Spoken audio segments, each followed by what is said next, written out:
Hey, y'all, welcome back to Mountain Murders Midweek. I'm Heather. And I'm Dylan. Hey, it's the middle of the week. That's what they say.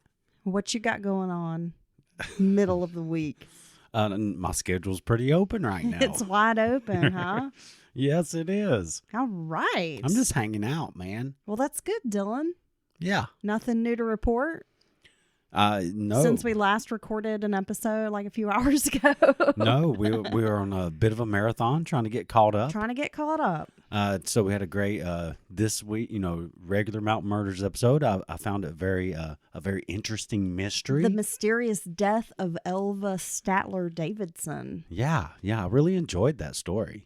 Well, I'm glad. Yeah, and we had a great Patreon episode. I have to interrupt you for a moment.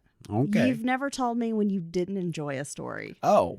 How am I to believe you, Dylan? Because you've never said, wow, Heather, I didn't enjoy that story at all. It's either A, you always have a great story, or B, I'm just saying it to make you feel better. Oh. And I'm going to go with A. Thanks. And I think our listeners will agree. You have great stories, well-researched, and they're usually a lot of fun.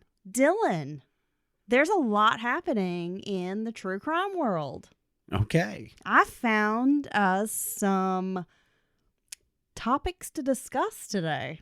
Well, I tell you, we can jump right in. Well, I'm going to be along for the ride because I've been running around like a rat or a chicken with my head cut off. I was going to say a rat with my head cut off. That'd be weird. Okay. And I haven't been up on the true crime news, so let's find out. Okay, well, let's start with a story out of Polk County, Florida. A 22-year-old pre-med student who was once described as a genius and remarkably brilliant confessed to fatally stabbing his mother, an elementary school teacher, over 70 times. Oh, my gosh. This happened on Saturday, April 6th, when Emmanuel Manny Espinoza drove from the University of Florida in Gainesville to his mother's home in Frostproof to attend an event for his grandfather. His mother, Elvia Espinoza, invited him to stay with her while he was in town.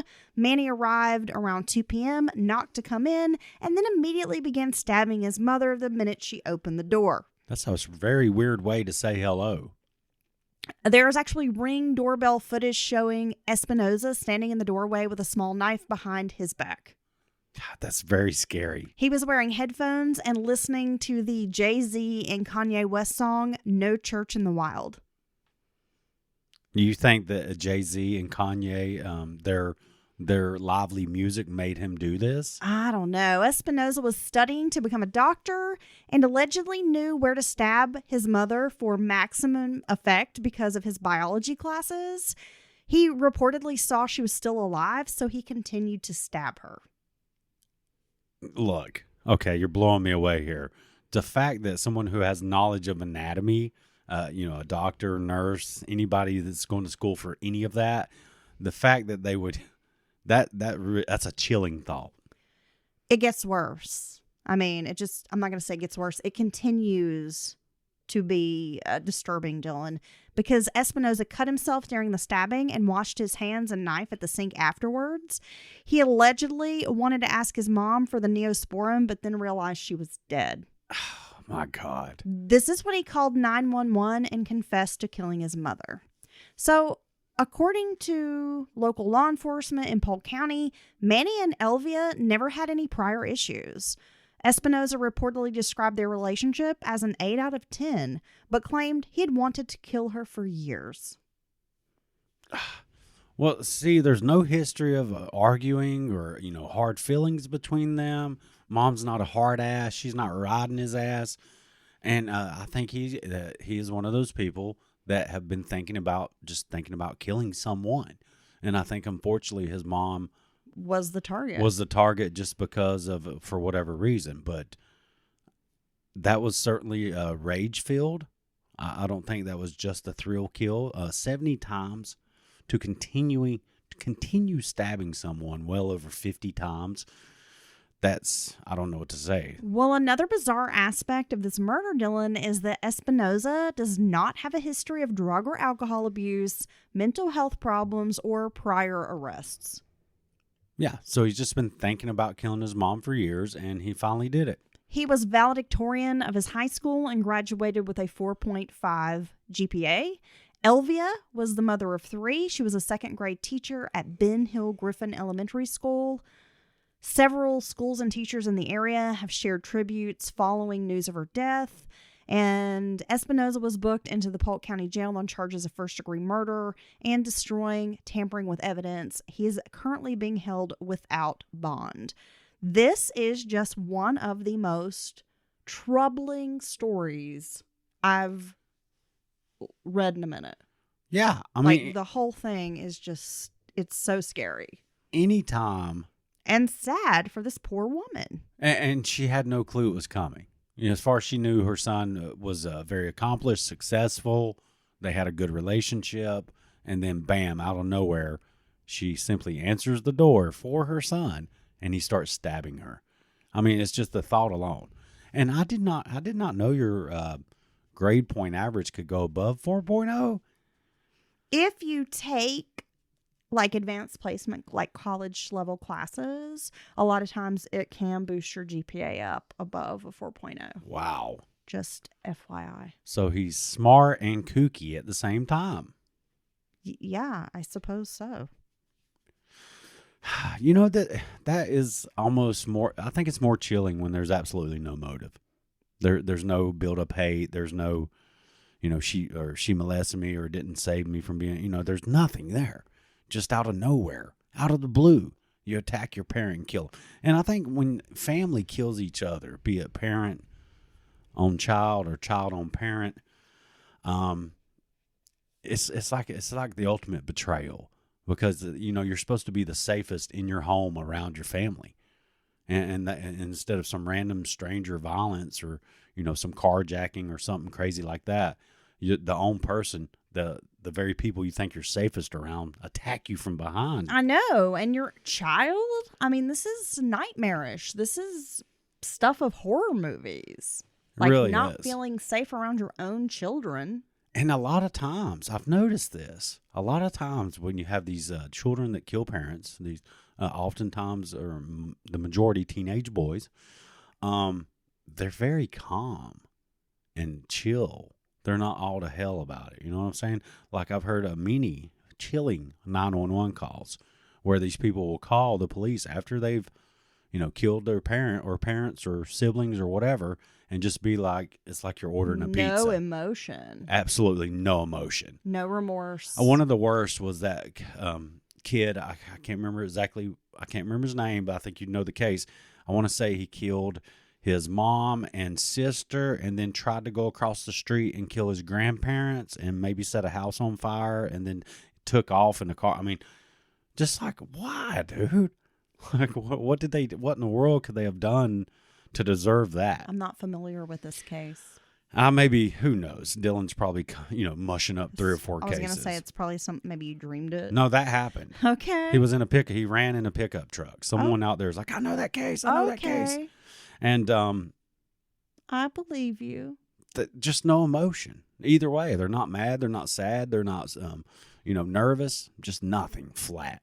Scary. It's got to be a sociopath, right? At the very least, or a psychopath. What, as they say down here in the South, that boy ain't right.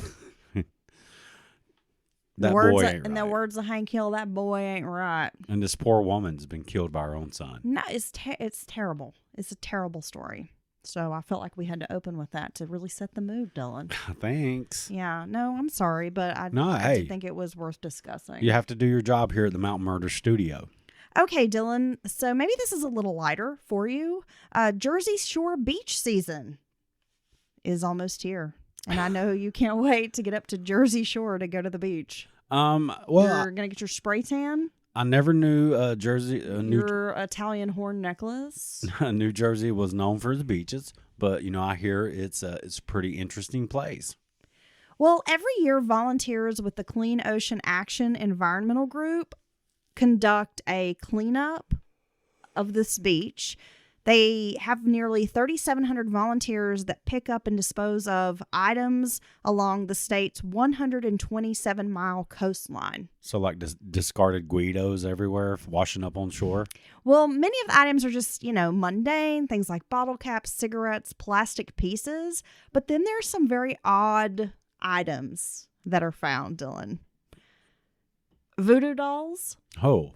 A whoopee cushion, zip ties, denture powder, a 50-pound bag of rice.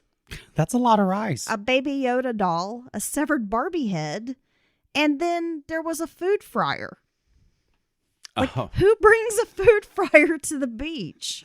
Well, you never know when you want those pizza rolls. Also left during the cleanup were boxer shorts, a bra, a bikini, some fake eyelashes, fishnet stockings, and a jockstrap, along with a pregnancy test. Result unknown. Who brought a jockstrap to the beach? I mean, what's going on here? My dad. Shut up. Have we talked about this? No. Dude, my dad.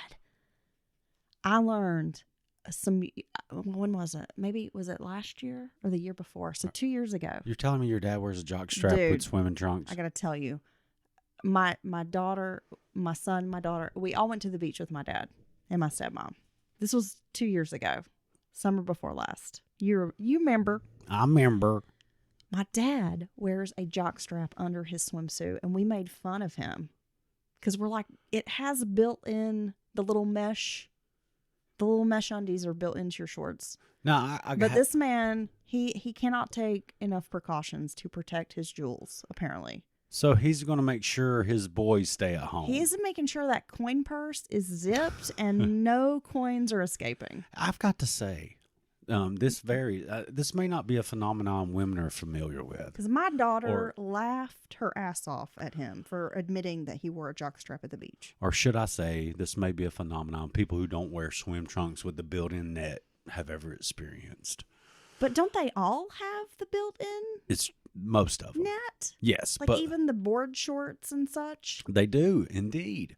But like I'm here to say, the fit can range from uncomfortable to basically it might as well not be there at all. You're just flinging around in the wind. So you're saying like Colonel Mustard may not have enough ballroom? Yes. Or his candlestick might not fit in the ballroom, is what you're saying? Colonel Mustard may be being forced to move out back up between the buns. I mean, I've had pairs that it wasn't even close to properly fitted. And so you're saying Colonel Mustard might use the secret passage from the kitchen to the conservatory? That's exactly what I'm saying. Dang. So that's a big lead pipe. Are you trying to say that you was good. That you have a big lead pipe? No, what I'm saying is because we know that's a damn lie. I don't have a big lead pipe. But what I'm saying is sometimes the netting is just a terrible cut and it just is very, very uncomfortable. Or it's very loose and it's like it might as well not be there. So I see what your dad's doing here. He knows he's always going to be in good hands. And he'll be ready to, I don't know, 4th and 1, go for it. I think he uses Allstate. God, have you had I think Allstate. I think he's in good hands, bud. I think he might be insured with Allstate as well. I'm going to have to follow up with him and see if he had an actual cup inserted into this jockstrap. I don't know. I'm not even sure how it came out that he wears a jockstrap at the beach. His wife may have made a joke about it or something, but we made so much fun of him. And my daughter especially, she gave him such a hard time. I could see that. Because she just loves to pick on people. Hey, look, the man wants to wear a jockstrap at the beach. Let him wear a jockstrap at the beach. Okay, can we also we have to talk about my dad's security issues. Can we talk about my dad for just a moment, Dylan? We've already talked about the man's jockstrap.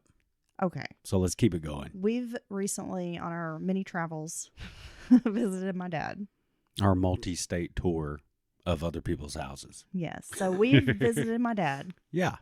And this man takes home security to a whole new level. First of all, he doesn't want anyone to leave the house. For any reason. For any reason. If you say, I'm going to the gym, he doesn't understand why You feel like you need to go and there's always a reason like, well, it's early in the morning. Why would you go work out right now? But then if you try to go at like 4 p.m, well, it's about dark. I don't know why you think you need to go work out at night. And we're like, it's the afternoon, bud. Oh, we're gonna go take a walk around the park with our little dog Rufus here. You better be careful.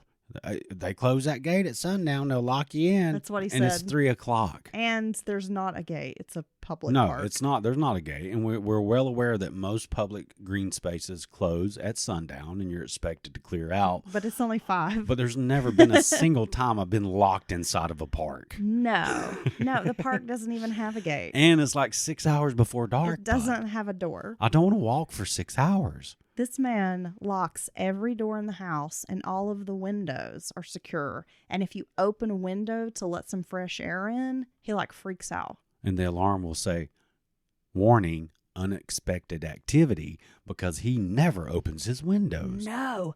And it's like he lives out in the country. I mean, it takes 20 minutes to get to town, and town's like a wide spot in the road where he lives. It's true. There's not really a town. I got to say, it was very peaceful there, and but you certainly are out in the country for real. It doesn't feel like you're out in the country. You truly are. No, you are out. There's nothing but like pastures And deer. and fields around, right? But this man, he locks he has like 4 or 5 bolts on every door. Right. Have you noticed that? Oh, yeah. You got to lock the screen door, and then you got to lock the main door. Mm-hmm. And it has 3 or 4 locks on it. And then there's also like a under some handle sort of staff. tool that you put under the door, like a stick. Yeah, it's going to be working off of leverage. And if you were to, when this is engaged and you're trying to come in on that door, it's going to be just you're never going to get through this door. Not to mention that there are cameras everywhere. Everywhere. Yeah. And then like an alarm system. Right. That is very delicate. Sensitive. Very delicate. I've never seen an You alarm. cannot sneeze near this alarm. It will go off. No, and some people have alarms and they're kind of they're just for show, if you will. They give you a sense of security. Nah, if you set this damn alarm off, like people rappel from the sky in helicopters and stuff. The place starts calling. I mean, if you don't give them the code or whatever, within like 30 seconds, they're literally rolling half the state police towards your house. I've just never met someone who's so paranoid. I mean, he really believes there are like roving, murderous, apocalyptic gangs of cannibals. Marauding cannibals. That are just going to one day show up at his country home. Right. Out in the middle of nowhere. And they're going to catch him that 30 seconds during the day. window might be open Yeah. to let a little air in. They're coming through it, bud. Yeah. And you know what I've seen him do? I've seen him go out his own back door in this very quiet country setting. He looks both ways when he goes out, when he peeks out the door and looks around before he steps out. Are you kidding? No. I haven't seen that. Well, I'm telling you. But that's funny. And then you can catch some hot lead if you mess around with him. Because there's some hot lead. No, he's probably got a gun in his jockstrap. That's probably why he's wearing the jockstrap. He's probably got like a tiny little Derringer down in there or something. He's literally packing. He's packing. Packing some heat. Wow. I know now he's on his 3rd wife. Yeah. Oh. Yeah, he'd be wrecking them and leaving them in the dust. Jeez. Gosh. It's a lot. Do you feel safe? No. I actually feel unsafe. Is that weird? I feel unsafe with him in the house. I feel unsafe locked in the house with him. I feel better when he's gone. Just kidding. Just kidding. He's a good guy. It's a lot. He's a good guy, but he don't take any chances. No, he's so paranoid. And he doesn't. It doesn't matter where you're going. He always has some like negative scenario that he's created in his brain about like all the why things, you shouldn't go. all the things that could go wrong. Right. While you're there. I suspect. It doesn't matter if it's a gas station, the park. You need to be. Your head needs to be on a swivel 24/7 because someone is ready to take you out. He's a great guy, very caring individual, do anything for you. But I believe that he may have a touch of something to the effect that it's either social anxiety or agoraphobia. And he does not have the biggest emotional toolbox in the world. No. And feelings make him feel icky. So instead of like, hey, I think I should maybe work on this because this isn't a healthy way for me to live. He just creates all these scenarios in his head as to why he should just stay home. There's an obstacle. Like, I can't believe there's not an obstacle course in the house that you have to, get through to get to the kitchen or something. Some razor wire lines. Yeah. Yeah. You know what? If he could find someone to come in and install some Double Dare type of obstacle course with razor wire, we're talking like full on Saw movie type of shit. I thought we were going to get slimed. He would do that in his house, I think. Just to be safer. I've just never met somebody who is so paranoid. And now you see why I'm crazy. Well, it's a lot. You're not crazy. Well, you're very unique. I mean, there's weapons everywhere. I will say that. Anything can be a weapon. It's true. But I'm not that bad. Death by knick-knack. Gosh, it's a knick-knack paddywhack. Somebody needs to give this man a Valium or something. Slip him a CBD. Yeah. Oil in his coffee. Dude, I believe it would actually have the opposite effect on him. It would send him some type of a rage. I don't know, maybe. Like, oh my God, dude, I've never seen nobody act like that to pot. I'm blown away. I mean, I know how he is, but Right. I haven't lived under his roof for, 20 plus years. Now, has he always had a situational security or situational awareness to this degree? This is described as being hypervigilant 24/7. No. No? No. Oh, he used to be a little more carefree. Yeah. A lot more carefree. Okay. Yeah. Well, see, there you go. Like, we used to actually be allowed to go out of the house. I just can't. No, I feel like he's gotten worse in his old age. Okay. Like, All right. he was not always this. And now he's always been really negative about everywhere you go. Like, You can Yeah. get sex trafficked at Walmart. yeah, he's always reminding me, like, not to get sex trafficked. And I'm like, bro, I'm an old bag. Do you know? I want to know when these sex trafficking events happen, which it really does. People do get kidnapped and into those pipelines. It's real. But not at my age. But do you ever have a I don't choice? think they want to sex traffic women who have, like, saddlebags and cellulite.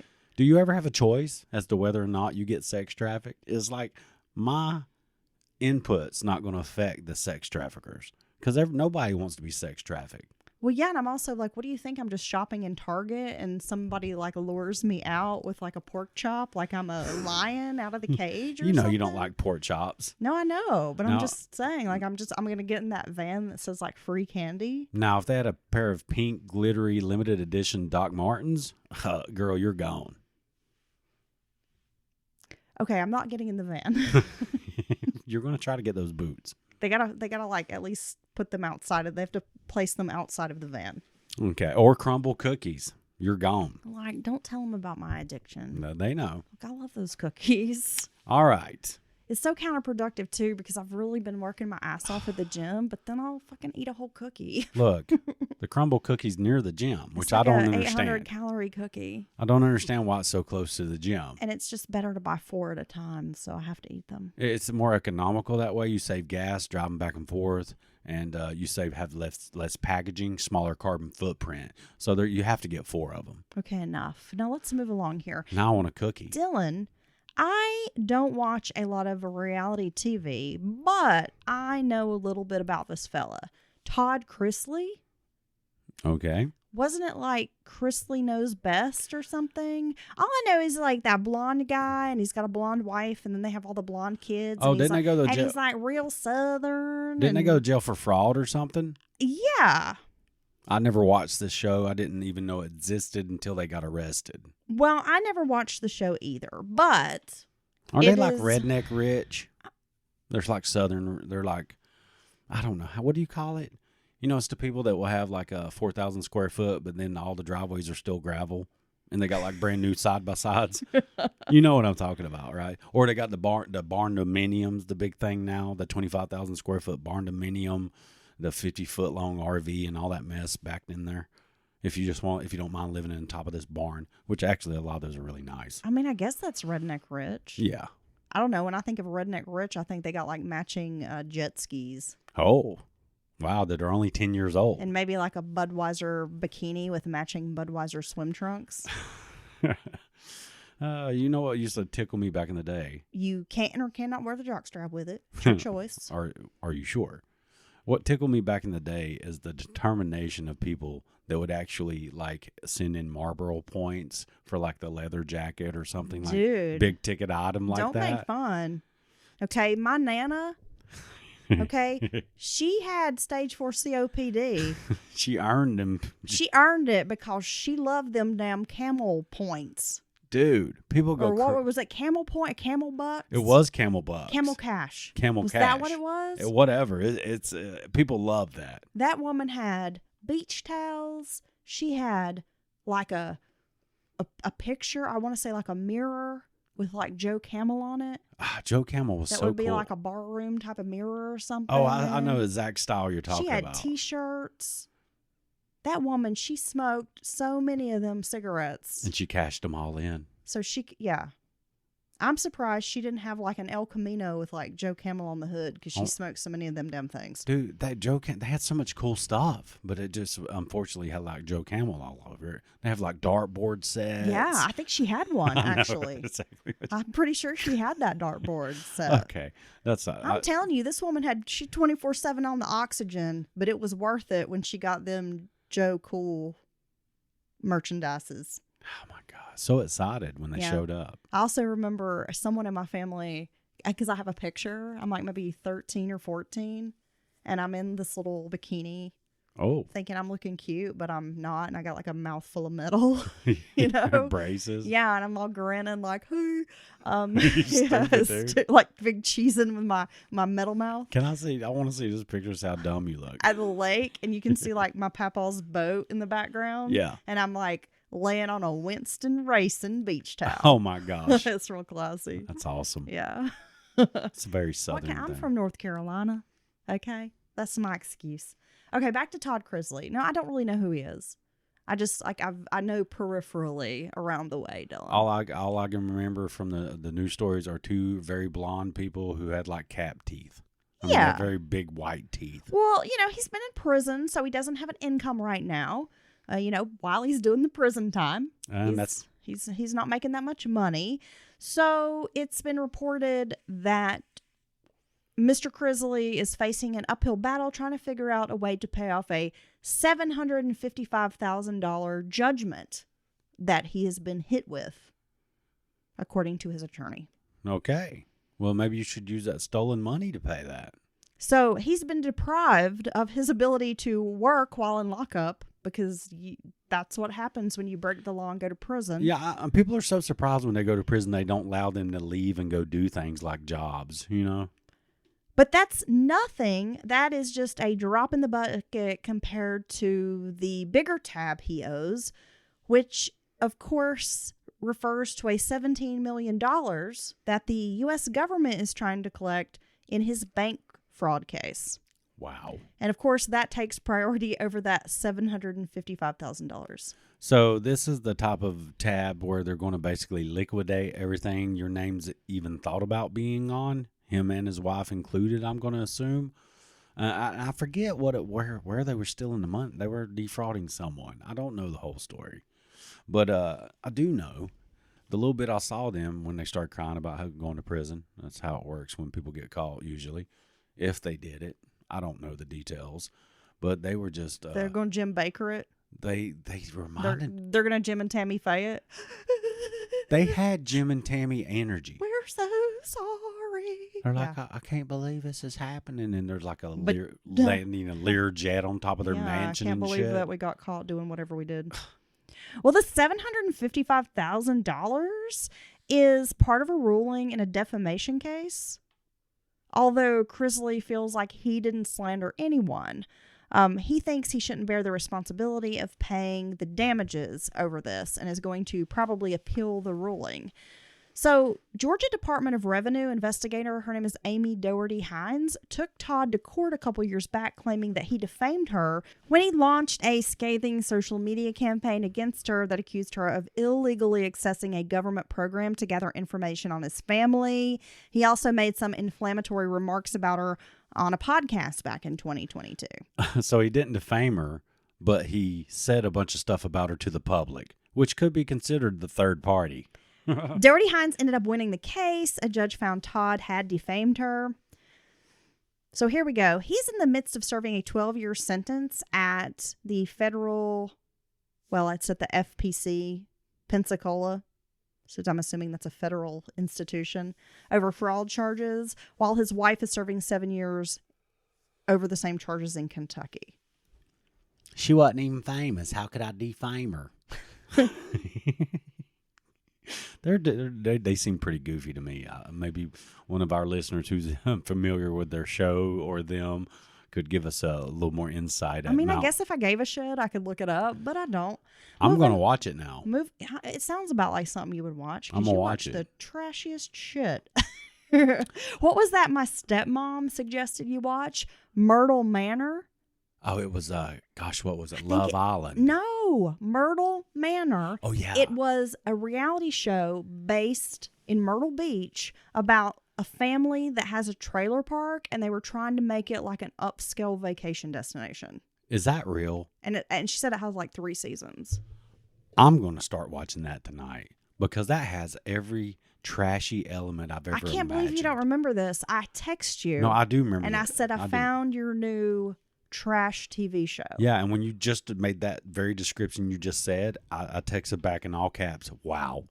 Because yeah, Love Island's the other one that she watches, but she said you should check that one out. No, if but you Myrtle, love terrible, trashy shows. If I was in a weird science movie where I was creating the perfect reality show, I don't think I could do much better. All you'd have to say is Myrtle Beach. Myrtle Manor. All right, Dylan. Amanda Knox is in the news again as she faces another trial for slander this week in Italy in a case that could remove the last legal stain against her 9 years after Italy's highest court threw out her conviction for the murder of her 21-year-old British roommate Meredith Kircher. That was always such a strange case. I really don't believe Amanda Knox is guilty. I don't think she did it, and I think they just piled on the foreigner. She was an easy outlet for them. They had pressure to quickly. I think she was young and immature, and she behaved maybe in an unusual way, and they just zoned in. I think they had blinders. They had a theory. There's no physical evidence. No. I don't remember all the details now, but I do remember being rather interested in this when it happened, and I just kept thinking, I don't think she did it. For whatever reason. No, I did not believe she did it. So Knox, who was a 20-year-old student at the time, was accused, along with her then boyfriend, of murdering Meredith Kircher back in 2007. She has since been back in the United States, working as an advocate, writer, podcaster, and producer, with much of her work drawing on the experience. Now 36 and the mother of 2 small children, she campaigns for criminal justice reform and to raise awareness about forced confessions. She's recorded a series of, stories for a meditation app, and she has a podcast with her husband. She's going to have an upcoming limited series on her struggles within the Italian legal system for Hulu that actually has Monica Lewinsky as an executive producer. Interesting. Despite a definitive ruling by Italy's Cassation Court in 2015, Knox and then boyfriend Raphael Solicito did not commit the crime, and the conviction of another man whose DNA was at the scene. Doubts persist about Knox's role with the victim's family and the man she wrongly accused. Damn. Now, that is largely due to the slander conviction for wrongly accusing a Congolese bar owner in the killing, which was confirmed by the highest court in 2015. That conviction was only thrown out last year based on a European Court of Human Rights ruling that found Knox's rights had been violated in a long night of questioning without a lawyer and official translator. So even now, Knox isn't sure that a not guilty verdict in this new trial, which opens up in Florence this week, will persuade her detractors. Well, that's what's unfortunate when you're caught up in a very public or sensational case like this. It doesn't matter. They could have definitive proof. They could have the most solid proof after the fact that you indeed did not do it, and you will always have people who just don't believe it. I don't believe it. I think she did it. But you know what? At the end of the day, Miss Knox. It's her journey, but I just don't think you can give a damn what people think about you. You know what I mean? If you know you didn't do it, I do know what you mean. and you got to go home finally, now could you imagine being in a foreign country? Well, yeah, but accused of something? the case isn't actually against her. No, I It's understand. about comments she made about this other guy that she's saying she thinks this guy murdered her roommate. Right. I didn't do it, but this is who I think did. Right. Do it. So now, there's this trial about whether or not she slandered him, I guess. Yeah. I mean, it seems like for one. But I'm just like, this is a never-ending bunch of bullshit. And also, I mean, I don't know what the details are, but does she have to go to Italy for this trial? Because I wouldn't. Because I would just be like, fuck y'all, come get me, bitch. Well, it's a defamation case, which I'm going to assume is probably in the civil court. Yeah, I'm not going back. I'm not going. Hell no. Now, being wrongly accused is a nightmare.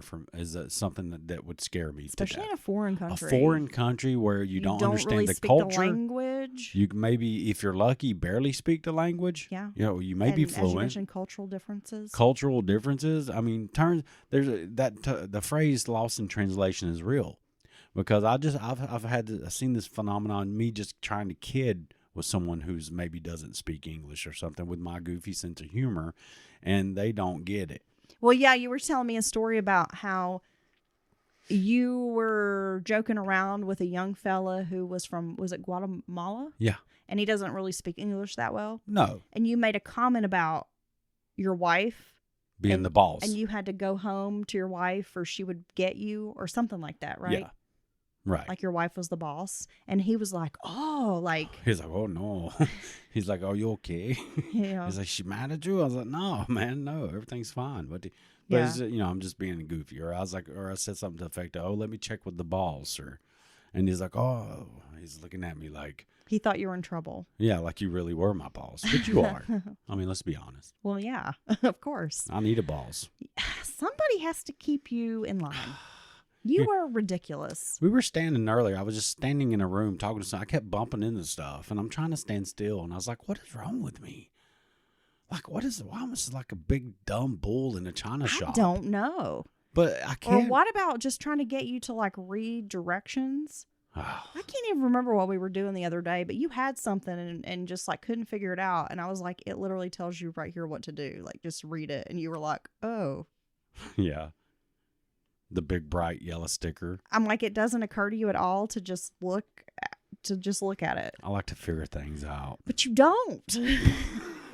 You don't figure them out. I'm hands-on, if you know what I'm saying. You are like a full-time job. You know what? Know that? I've never ever put I love you, but you are like, you're exhausting. It is like you're like having 4 little kids in the house. 4 little strong kids. 4 like little kids that I have to tend to. Like wild-ass little kids. Like little burr-headed toddlers running around. I have never put something together without either having to undo a step because I did it wrong, or I did like step 4 before I did step 3, or literally breaking it, or affecting the integrity of the entire shelf or dresser because I just screwed it up. My favorite is when you are doing something incorrectly and then I point out and then you argue with me and get mad and huffy. That's not true. But then it turns out that what I'm telling you is correct. That's not true. That's but never then happened. You won't See? Admit it, and then you're like, gosh, you're so stupid. I figured this out on my own. And I'm like, thanks, Dylan. I'm arguing with you about I don't argue. So that's how that works. I know. I love it. You are lucky that I love you so much. Aww. Because you're a handful. Well, but you know what? I have good qualities. You're like that squirrel that got loose in church. Oh, okay. Right? Yeah. like that Ray Stevens. Like you're that guy. Oh, you're okay. like the squirrel. Just creating chaos everywhere you go. Honey, you're dropping Ray Stevens. Not reading directions. Ray Stevens jokes. I mean, that's very obscure, No, isn't it? No. Okay. Look, this is an Appalachian true crime podcast, okay? People who are listening, they know about Coy up there on that motorcycle on the high dive, okay? Yeah. And that when they get back to Hihara, they're going to have a meeting about all this. Right. Okay? People know. It's too much. Look, Ray Stevens was like a staple of my childhood. That VHS tape that they sold on the TV. Yeah. Somehow that came into my possession. You can't even play that commercial nowadays. It didn't age well. Ahab the Arab? Yes. Yeah, no. Cheek of the burning sands. Gosh. Ahab the Arab. I'm telling you, though, that left a mark on me as a kid. I loved that shit. Oh, my gosh. It's me again, Margaret. Are you naked? Okay. Moving along. James and Jennifer Crumbley, whose son murdered 4 classmates and shot 7 other people at Oxford High School in 2021, were each sentenced Tuesday in Pontiac, Michigan to between 10 and 15 years in prison. Damn. Both Crumbleys were found guilty in separate trials on 4 counts of involuntary manslaughter. Each of those charges carried a maximum penalty of 15 years, and the sentences are to be served concurrently. They got lucky there. So in court, Dylan, the Crumbleys, they looked visibly shaken. They were breathing heavily as they read from prepared statements before learning of their fate. James Crumbley spoke to the parents of the students his son had murdered. He's very apologetic. However, these people totally ignored their child's cries for help. Yeah, I probably shouldn't have gave my mentally unstable son, who was literally begging for help. I probably shouldn't have gave him a gun. Well, Jennifer Crumbley said that she and her husband and son were just an average family. She said, quote, "We weren't perfect, but we loved our son and each other tremendously." And this could be any parent up here in my shoes. It's not true. No. It's not true. No, because people are not just going to hand their child a gun when he's telling them how he's feeling. And he's saying, "I'm feeling disturbed." And you're not going to just hand a kid a gun. No, you're not. Most people are not. Most people are not. I'm all for proper, safe, secure gun ownership. I'm all for it. You can have a tank if you want. I don't care. But these people, and I think I agree with this verdict. I agree with them going to prison because they helped cause this situation. There's no way around it. Well, the Crumbleys are believed to be the first parents of a mass school shooter to be charged and convicted of such crimes. And many legal experts believe this is going to set a precedent for charging parents with serious crimes because of the actions of their children. But prosecutors, they never claimed the parents knew about their the son's plans to go on a killing spree. But they did argue that the Crumbleys ignored signs that their son was seriously troubled and instead bought him a powerful 6-hour 9mm handgun for an early Christmas present. There you go. And when the parents were called to a meeting at the school the day of the shooting, not even after they were shown these disturbing drawings that the teenager made, did the parents offer up information to school counselors about the gun they had gifted their child. This was the day before the shooting? This is the day of the shooting. He had the gun on him then. Yes. Already. Had it with him. And they go to a school meeting. They're even being shown disturbing artwork that this kid has drawn. Right. Violent imagery. And the parents never once said, "Oh, we bought him a gun for Christmas." They never offered that information up. Wow. They were culpable. I'm sorry. Some of the images featured a pistol resembling the 9mm alongside a figure with bullet wounds and phrases that said "blood everywhere" and "help me, the thoughts won't stop." Instead, the Crumbleys left their son at school and went to work. And it was a few hours later that he emerged from a school bathroom with the gun and began firing the first of 32 shots.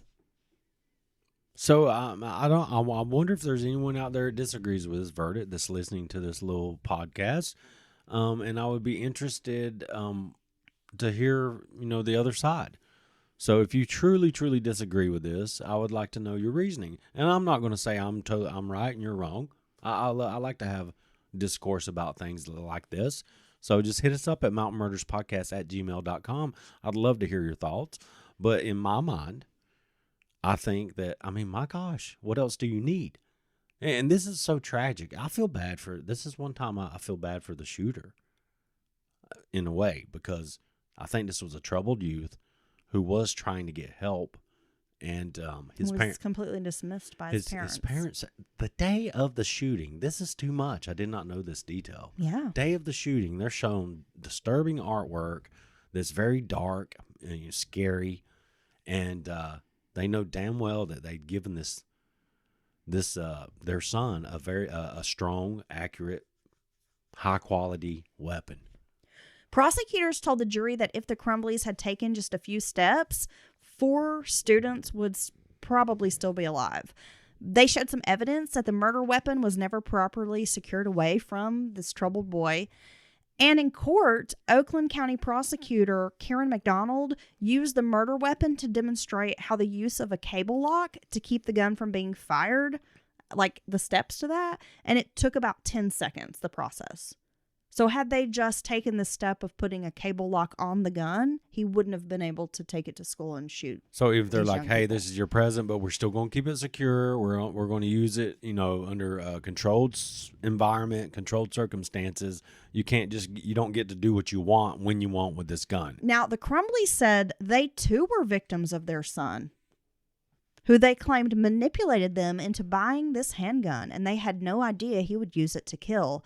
They argued they made, quote, mistakes any parent could make. I don't agree. Well, not all parents are giving their child a 9mm handgun. There's that.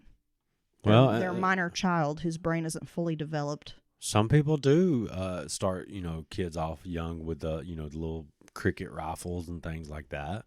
You know what, Dylan? There's a lot of difference in a little 22. And then a little 22 rifle that you might take your kid out squirrel hunting with versus a 14 and 1 9mm handgun. or whatever. Yeah. There is a lot of difference between a little single shot, little, target rifle and a dangerous handgun. I'm sorry, but pistols, these large capacity clips, all these things, I just don't know. I would never just buy guns for my kids. If I had guns, they shot with them, but that's me, and that's okay. But you know what? This does set a precedent. Well, responsible gun ownership is important. It is very important, and everyone in the household should be in on it. I'm not anti-gun. Not at all. I'm not anti-Second Amendment or anything like that. I'm anti-dumbass people. But I'm anti-dumbass people, and I'm pro-gun safety and teaching your kids responsibility, and I'm also pay attention to your kids' mental health. They're begging you for help. If anybody showed me some image that my child had drawn of a body and a gun and wrote something like blood everywhere. Red rum. Who would not be completely freaked out by that? I wouldn't go to work that day. I would go get my son and we'd go home. Yeah. I'd take him home and I would say, what can I do to help? Yeah, I'm sorry, but I don't think these are good parents, and I don't think this is a normal family. Yeah, and they need to quit saying could be any parent. I don't agree. Hell no. Couldn't be me. Well, it ain't us. It would never be me. It's not 99% of the population, bud. And I think this sets a precedent, and I think it makes other people stand up at attention and pay attention. And I think this one verdict could very well thwart multiple tragedies in the future. Well, let's hope so. Dylan, if you've been on social media lately, there's been a lot of videos, especially on TikTok, circulating about the death of 1923 actor Cole Brings Plenty. Okay. Well, you mentioned that you had seen some videos about this. Yeah. So Cole Brings Plenty's death has no indication of foul play, according to the Johnson County Sheriff's Office, and they announced this via a social media update Wednesday. Cole, the nephew of Yellowstone star Mo Brings Plenty, was found dead in a wooded area in Kansas last Friday after being reported missing. So in a separate statement, the local police chief, Rich Lockhart, said that his department worked very hard to investigate the incidents and worked hard to find Cole, and that none of them could have imagined the outcome. But a lot of folks are calling for more of investigation. They think that he could have potentially been victim of foul play. Right. Yeah. So, I mean, I understand that a lot of people in these situations don't want to believe that maybe someone, has taken their own life or something. It seems to be a common response. Honestly, they just can't believe it, and they will always insist that something was afoot, some foul play, some mysterious thing that if the truth could only come out.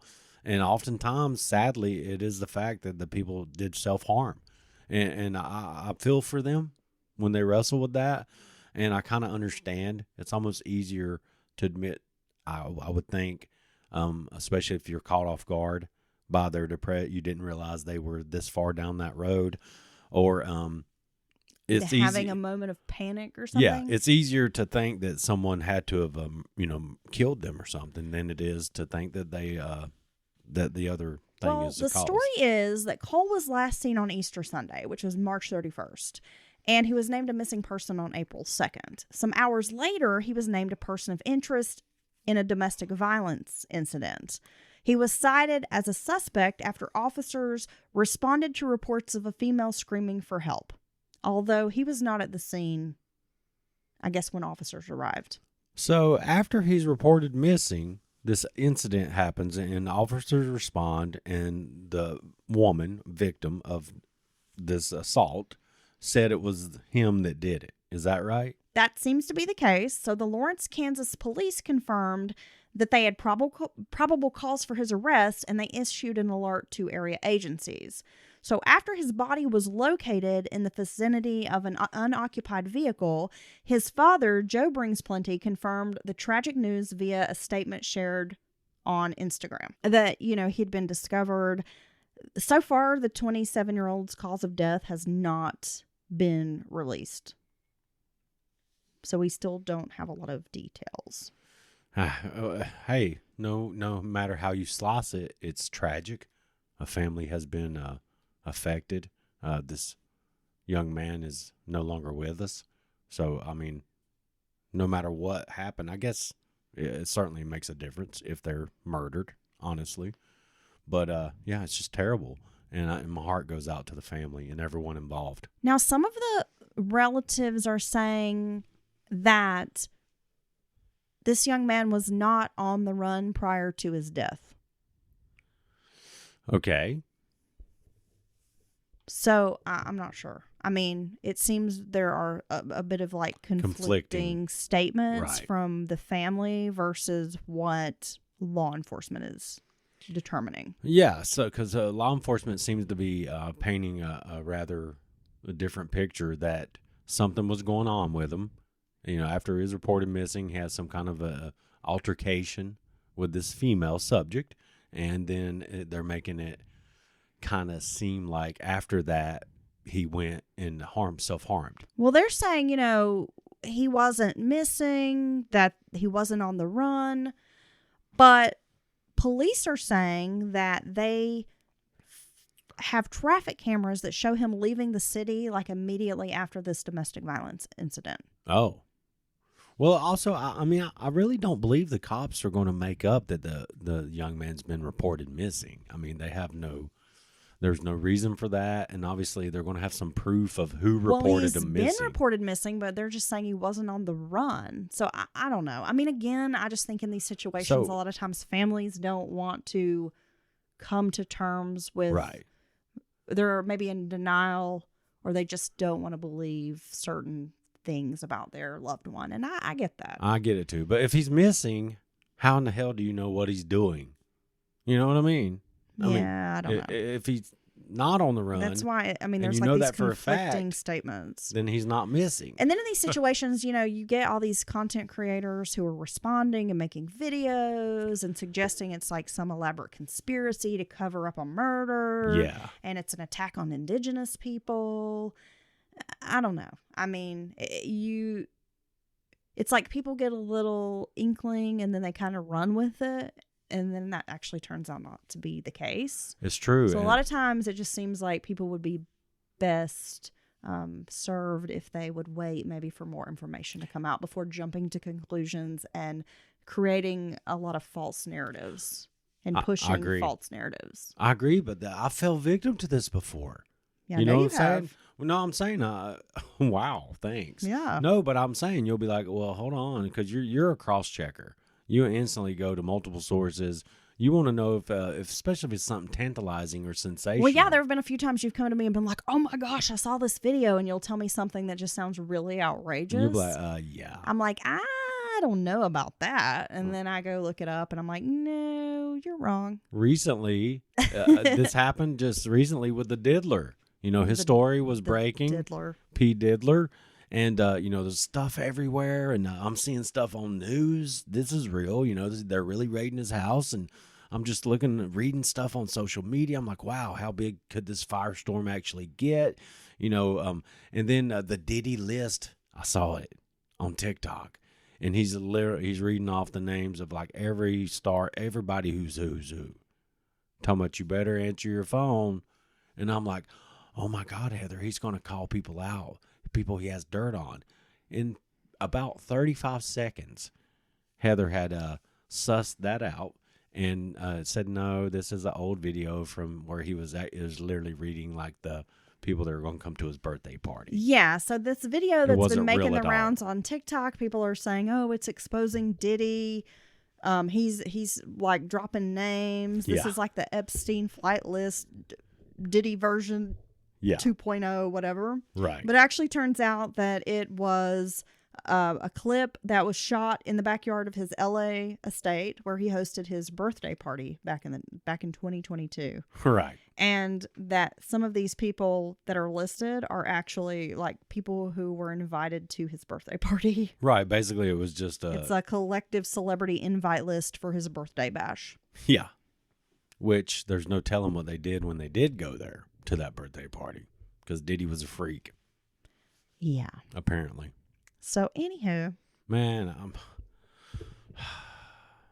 that's what we got, Dylan. That's what we got on this midweek. That's what we got. Oh, I have one more thing I want to discuss because it's kind of wild. Dylan, the former assistant principal of the Virginia elementary school where a 6-year-old boy shot his teacher, has been charged with child abuse and neglect. Wow. Ebony Parker, who worked as the former assistant principal at Rich Neck Elementary School, was indicted by a grand jury last month on 8 felony charges, which carry a maximum of 5 years in prison for each charge. Authorities said that Parker committed a, quote, willful act or omission in the care of such students in a manner so gross, wanton, and culpable as to show a reckless disregard for human life. Damn. Yeah. That's a very wordy charge. Parker was one of the people named in the $40 million lawsuit brought by Abigail Zwerner, the teacher who had been shot with 1 round of ammo from a handgun by her 6-year-old student back on January 6th of 2023. You can't even trust the 6-year-olds nowadays, folks. Alongside the principal, Brianna Foster Newton, I should mention a former principal, and the former school superintendent, George Parker III, and the school board of Rich Neck Elementary. This is wild. That case was wild. That was, once again, this time instead of a set of parents dropping the ball, the system this teacher worked inside of dropped the ball so bad, so many times. This child was troubled for whatever reason, and there was many opportunities to intervene, including the very day of the shooting. Well, according to Zwerner's lawsuit, which was filed in April of 2023, the vice principal, Mrs. Parker, whatever you want to call her, was warned multiple times by different teachers on the day of the shooting that the child was behaving violently and reportedly had a gun. Zwerner alleged in the lawsuit that a teacher was told by 2 students at the first grade child had a gun and told Parker she saw the child with an object hidden in his sweatshirt. Another school employee asked Parker for permission to search the child for the gun, but she allegedly told them to stop. Wow. Zwerner also said in the lawsuit that she told the vice principal that the child was behaving in was in a violent mood and like behaving in a threatening manner to physically harm another child, and that Parker breached her assumed duty to protect her as a teacher. Yeah, I think that's a truthful statement. I just can't believe, the more information that has come out in this case, the more I am shocked that a school administrator from top to bottom, school administrators were so dismissive of this information. Right. And it makes you wonder why. It does make you wonder why. Why? And it also makes you wonder about the parents of a student like this. This wasn't a one-off. This wasn't one incident. This child had problems, acting out violently, fighting with other kids, fighting adults, and that's very abnormal behavior for a 6-year-old. It is. How in the hell is a little 6-year-old that mad? I felt bad for the little boy. I really did, because he's obviously, I don't know if it's environmental, Dealing with something. if it's at home, but something. The poor little guy, who he was going through something. And I'm sorry, I can't. I know I usually always leap to, hey, they're monsters, kill them all. This is a 6-year-old, folks.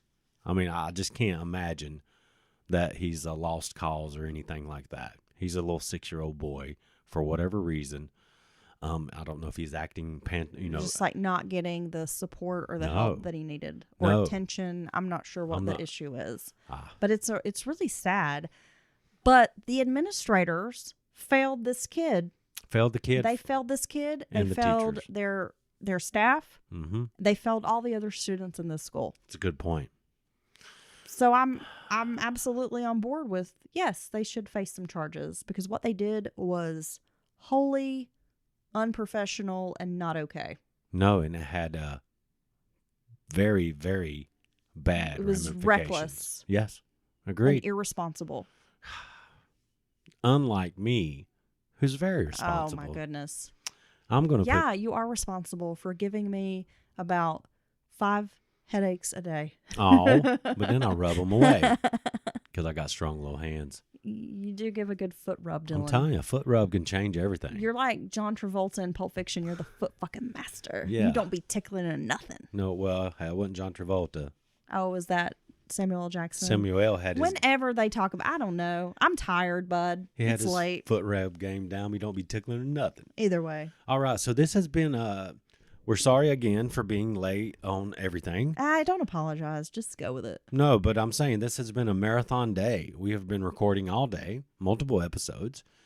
We have a great episode, Quiet on the Set for the patrons. We're going to have other Patreon exclusive episodes coming. We're going to get back to the Haunted Castle. Heather is cooking up completely new ideas. I'm just a dandelion on the wind over here, bud. Tapatay. Okay, Nell. I can't adhere to schedules. Yeah, well, you look like you're about to adhere to that pillow. I need to go to bed, bud. It's All late. right. All right. I'm going to put her to bed. Bye. Bye.